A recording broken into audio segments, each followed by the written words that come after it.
School shooting victims mourned by community. We turned off all the lights and went to the back of the classroom. And by the classmates who survived. Both sides have rested their case in the Johnny Depp Amber Heard trial. Plus a T-baller breaking it down. And hitting a viral video grand slam. These stories and more coming up on Newsbreak. Hello, South Florida. I'm Amanda Gray. I'm Michelle Morris. Today is Friday, May 27, 2022. Live from the South Florida Media Network's Biscayne-based studios in North Miami, this is SFMN Newsbreak. Family members of the elementary school shooting victims have learned this morning that First Lady Joe Biden will be joining the president when he visits on Sunday. As the community of Uvalde, Texas mourns the loss of 21 lives, we're starting to hear more from young survivors and their families. Meanwhile, as CNN's Mike Valerio reports, questions are mounting over the timeline and the police response. Well, good morning from Uvalde, where at this early hour, the memorial continues to fill the street corner. New today, we're hearing more stories from the survivors who were inside the building, as well as a growing number of questions about the law enforcement response. I got really scared and I didn't know who was hurt or dead. 10-year-old Aurelia Santos, who was across campus at Robb Elementary School when shots rang out Tuesday. She says she ran and hid. And then we started looking around on Facebook, and then I realized that all the people I knew were dead. Heartbreaking words that a child should never have to say. Edward Silva was barricaded in another classroom. We turned off all the lights and went to the back of the classroom and put desks in front of us. And we were hiding. A drill, he says, they've been practicing since kindergarten. Many families now have the difficult task of comforting the young survivors. He was asking me, does he have to go to school next year? And I just don't want him to be afraid of school. Meanwhile, many questions remain, including the timeline of the police response. Officers say they did not engage the shooter before he entered the school, captured on this video. Distraught parents here shown arriving on the day of the shooting, pleading with officers to go inside the school in the middle of the standoff. I told one of the officers myself if they didn't want to go in there, let me borrow a gun and a vest and I'll go in there myself to handle it. And looking forward to the day ahead, Governor Abbott will not be attending the NRA conference in person in Houston. He's addressing it virtually. That conference about 300 miles away from here. President Biden will be visiting with the First Lady on Sunday. That's the latest here in Uvalde. I'm Mike Valerio. Back to you. Sandy Hook mass shooting survivors come together to pay respect to Texas victims. It was yesterday, the Newtown community survivors of the Sandy Hook school shooting held a vigil for the Uvalde victims. This was one of the deadliest school shootings in American history. The massacre happened nearly 10 years ago, 26 innocent people dead. Although a painful memory, the message the community hopes to get across is that a change needs to be made. Russia's war in Ukraine is being felt worldwide through a global food crisis. A new report shows that high prices in the U.S. are putting a strain on food banks and increasing a risk of recession. In the other nations, the war is causing hunger and a food shortage. Russia and Ukraine are some of the biggest exporters of grain worldwide, and Russian President Vladimir Putin is withholding the grain in an effort to negotiate for fewer sanctions. The International Monetary Fund says that the food crisis must be prevented before tens of millions are severely affected. After 6 weeks, attorneys in the Johnny Depp and Amber Heard defamation trial have rested their cases. Closing arguments are expected Friday in Fairfax, Virginia, after over 100 hours of testimony.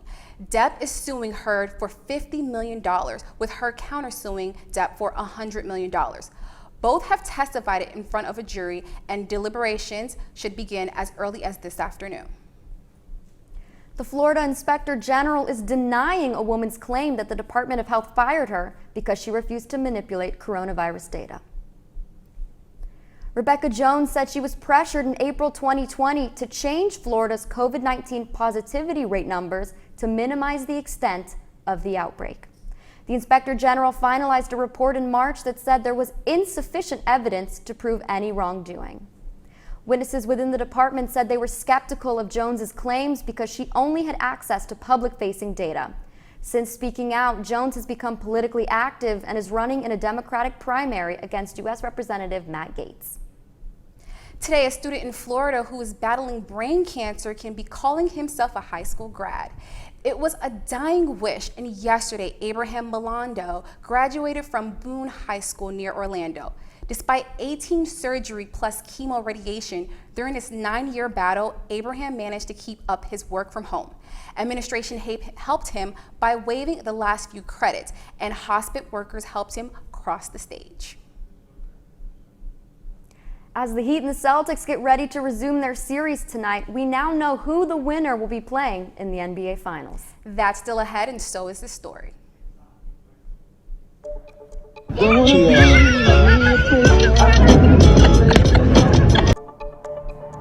He doesn't want to be a player anymore. He wants to be a dancer. Newsbreak will be back in just 2 minutes.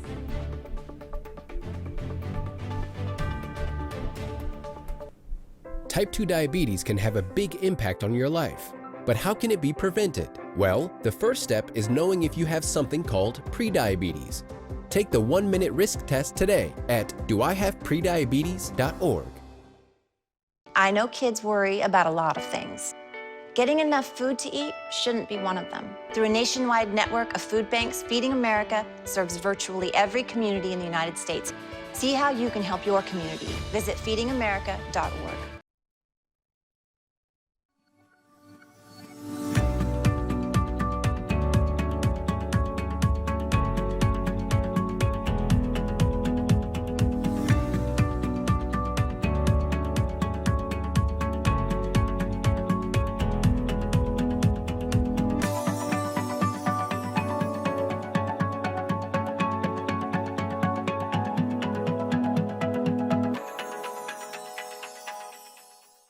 If a natural disaster shows up at your doorstep, you can't just turn it away. That's why it's important to prepare for emergencies before they show up.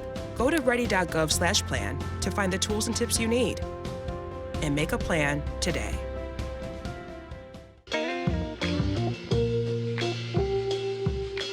You really have done as much for us as you think we've done for you.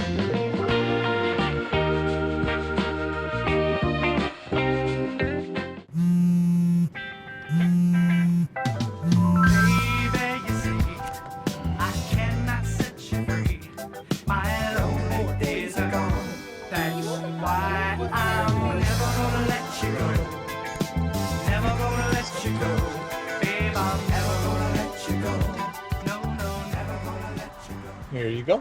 Thank you. Thank you.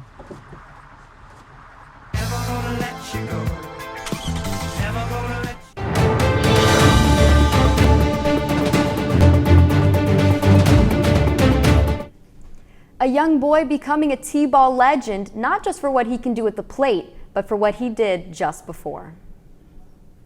The music started playing and the cameras started rolling. But as the network's Garrity Skinner reports, no one expected what was going to happen next.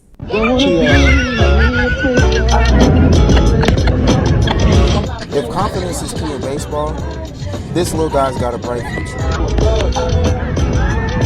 That's Ben Selowski with the Montica T-Ball Cubs, busting out just about every dance move in the book on his walk up to the plate. His mom, Monica, says that the season-ending show was no surprise. Every last game we do a walkout song for each player. I wasn't expecting him to do all that, but it's not uncommon for him. That's his own thing. He's just a goofy guy. So we had to ask, where Ben learned those moves? I mean, I'm kind of goofy myself, so he might have picked it up from me, but it definitely was not his father. I can assure you that. And it wasn't just Ben's boogie that was a hit. His performance made even more impressive with a single to left field. And while there's no scorekeeping in T-ball, Monica says the comments she received on social media proves Ben's brilliant show made millions of people feel like a winner. And everybody was just like, man, I was having a really bad day, and that just made my day so much better. And I'm like, man, that's awesome. Garrity Skinner, South Florida Media Network. Golden State Warriors fans are celebrating as their beloved team is headed to the NBA Finals.